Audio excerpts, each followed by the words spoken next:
Menjadi orang soleh itu bagus, tapi kita ketika merasa lebih soleh dari yang lain, mohon maaf, perasaan lebih itu akan berbahaya bagi dirinya.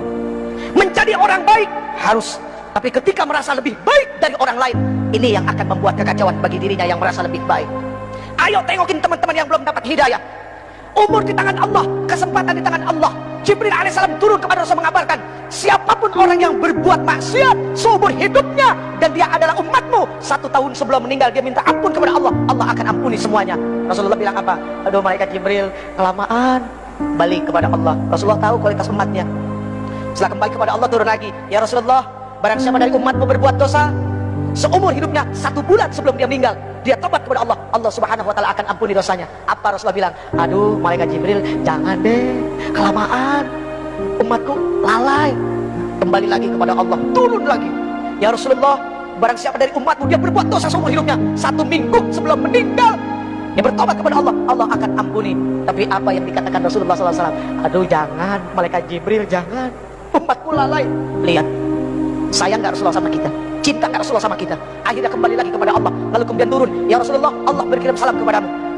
Barang siapa dari umatmu dia melakukan dosa, melakukan keburukan seumur hidupnya 1 tahun, 1 bulan, 1 minggu, 1 hari, bahkan ketika ruhnya ya gargir, malam ya gargir, gara-gara berbulak balik di tenggorokan, dia gak bisa berkata apapun kepada Allah, tapi matanya menatap memohon kepada Allah, hatinya bersungguh-sungguh kepada Allah, minta ampun kepada Allah, Allah subhanahu wa ta'ala akan memberikan ampunan kepada mereka. Itu maha luasnya ampunan Allah. Tapi sayang 1000 sayang, Allah gak pernah bosan ngampunin hambanya. Cuma hambanya yang kadang-kadang bosan minta ampun kepada Allah. Na'udzubillahi min dzalik. Saya yang bosan minta ampun, Allah gak pernah bosan ngampunin kita. Ya Allah ya Karim. Maaf hadirin, al-Islam kal-bunyan yashuddu ba'dahum ba'da. Islam itu seperti bangunan, saling menguatkan satu sama lain. Ada yang bagiannya seperti pasir, ada yang bagiannya seperti kerikil, ada yang bagiannya seperti air, ada yang bagiannya seperti batu koral, dan ada yang bagiannya seperti semen. Semen jangan sombong karena mentang-mentang mahal daripada pasir. Batu yang besar pun jangan sombong, pasir kecil tapi rame-rame mainnya keroyokan. Air, subhanallah, ketika tidak ada kesombongan dari satu hamba kepada hamba yang lain. Lihat, tiang ini terdiri dari apa? Nah itu semua karena tidak ada kesombongan, mereka jadi satu, akhirnya jadi tiang. Jadi mendamaikan 2 orang berselisih itu jauh baik daripada jadi kompor. Bu, mohon maaf, apapun yang ada di atas kompor pantatnya pasti hitam, iya kan? Penggorengan ditaruh di atas kompor pantatnya hitam, jadi jangan jadi kompor. Tiup sana tiup sini, kok seneng amat ya. Na'udzubillahi min dzalik. Yang terakhir, ini udah berbusa ibu. Yang terakhir, wa ikramul jar wal yatim, memuliakan tetangga dan anak yatim. Al muslim man salimal muslim bilisani wa yadihi. Muslim itu adalah orang yang bisa menyelamatkan muslim yang lainnya, atau ketika muslim yang lainnya itu selamat dari apa? Dari mulut dan lidahnya. Kecintaannya kepada tetangga, rasa kasih sayangnya kepada orang-orang fakir, itu sangat luar biasa. Maaf, mohon maaf, jangan tersinggung.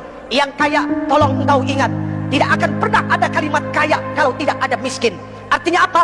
Kenapa engkau disebut orang kaya? Karena ada orang miskin, makanya engkau disebut orang kaya. Coba kalau semuanya orang punya harta, apa disebut orang kaya? Enggak, semuanya sama.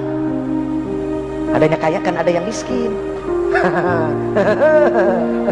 Ya udah ya. Wa ikramul jar wal yatim, memuliakan tetangga dan anak yatim. Ini bukti bahwa dia adalah muslim sejati. Friend, pegang yang 7 friend. 7 itu bermakna adalah Al-Fatihah As-Sab'ul Masani, 7 ayat yang berulang-ulang. 7 itu berarti adalah hari dari Jumat sampai Kamis. 7 itu berarti adalah lapis langit. 7 itu berarti adalah lapis bumi. 7 itu berarti adalah 7 benua. Dan 7 itu berarti adalah 7 keajaiban dunia. Tawaf berputar 7 kali, sa'i berbolak-balik 7 kali, dan ada 7 kerikil lontaran jumrah. Pegang yang 7, artinya baca Al-Fatihah sebanyak-banyaknya, karena Allah subhanahu wa ta'ala tidak akan pernah menggantikan Al-Fatihah dengan surat apapun di dalam salat. Bahkan la salat liman lam yaqra'u bi Fatihatil Quran, tidak akan dikatakan orang itu salat kalau dia tidak membaca Al-Fatihah. Genggam Fatihah, baca laqad ja'akum. Insya Allah setiap keluar rumah harus yakin Allah bersama kita. Segala apapun keburukan tidak akan pernah menimpa bangsa ini. Baik hadirin yang dimuliakan Allah, mari kita baca Ummul Quran suratul Fatihah. Yang pertama untuk para orang tua kita yang telah melahirkan kita, yang telah begitu besar pengorbanannya kepada kita, hartanya, jiwa raganya, semuanya untuk kita, anak-anaknya yang masih hidup. Semoga Allah subhanahu wa ta'ala berikan kesehatan lahir batin buat mereka, amin.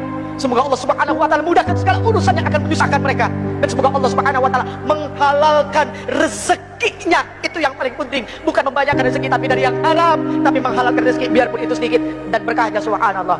Lalu untuk para alim ulama, guru-guru kita, ya, ketua MUI kita juga yang katanya masih sakit, setahun yang lalu kena stroke. Semua guru-guru kita dari TK sampai SMA, dosen-dosen kita, ya, guru-guru kursus, siapapun yang pernah memberikan ilmunya kepada kita, semoga Allah Subhanahu wa taala tentamkan perut mereka, ya, Allah tenangkan hati mereka, dan mereka menjadi orang-orang yang istiqamah dan orang-orang yang begitu sangat mulia di sisi Allah. Kemudian untuk para pemimpin kita yang sudah begitu dahsyat menanggung amanah di pundak mereka, ayo kita bantu ringankan pundak mereka, ya. Semoga Allah Subhanahu wa taala terus senantiasa memberikan taufik, hidayah dan inayahnya kepada para pemimpin kita. Amin ya rabbal alamin. Al-Fatihah.